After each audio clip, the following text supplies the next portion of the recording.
Hello, my name's Jason. I'm not an archaeologist, but I do play one on TV. So come join me as we go into the dust.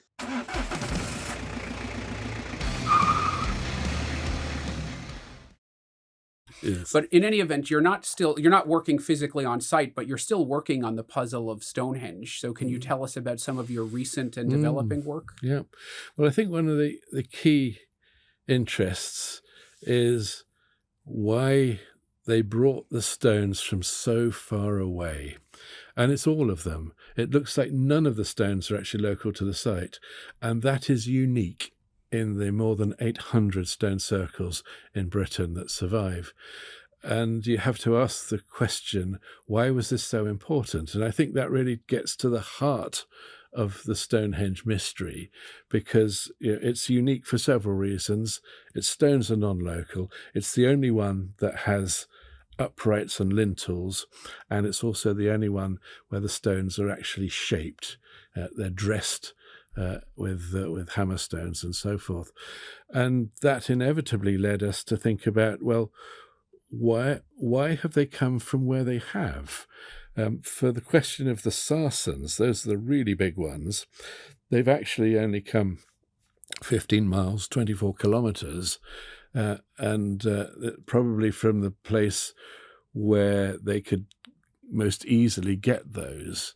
Though we have got recent results that suggest that some of the Sarsens, which are no longer part of the monument, may well have come from further afield within southern Britain. But it's the small blue stones, so-called, that are the biggest puzzle of all. And it was our realization from digging at Stonehenge and going through the old records, realizing that actually those blue stones were most likely there right at the start.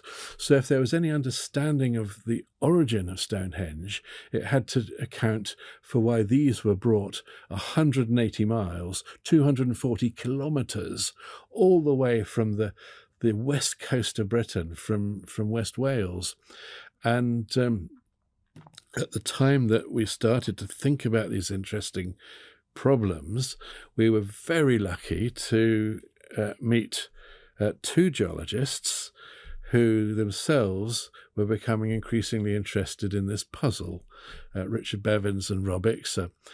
And they said, okay, we're going to start work and see if we can actually tie down where some of these blue stones came from. Blue stone's a generic term. It just means the ones that come from Wales. And they discovered that they could actually locate, first of all, one exact location, an outcrop. And we went out there straight away. I can remember taking Colin Richards and Josh Pollard. We got out the car, and there was this stunning heap of great rock kind of tower. And we said, wow, this is really something. This has to be important.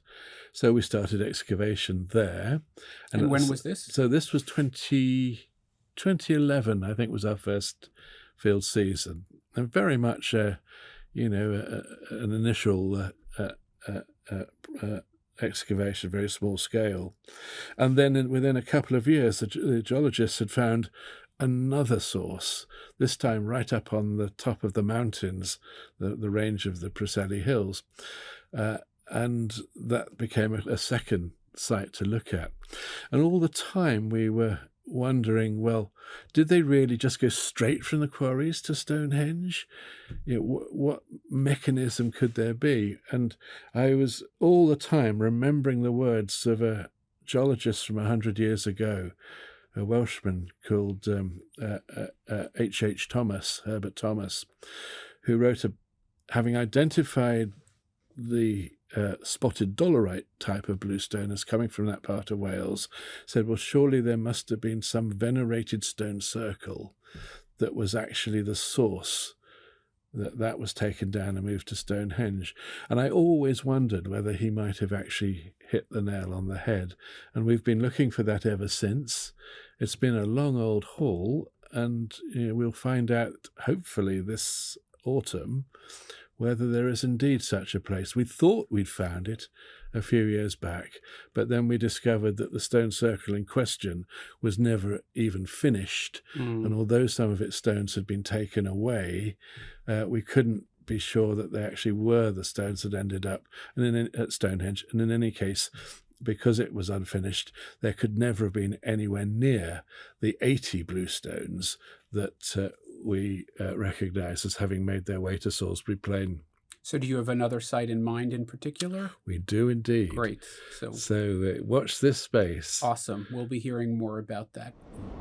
Hey, if you like what you heard, give me that thumbs up below, hit that bell to subscribe, or if you want to support more independent archaeology content, consider contributing to my Patreon, where you can enjoy some exclusive members-only benefits and other goodies. Until the next dig.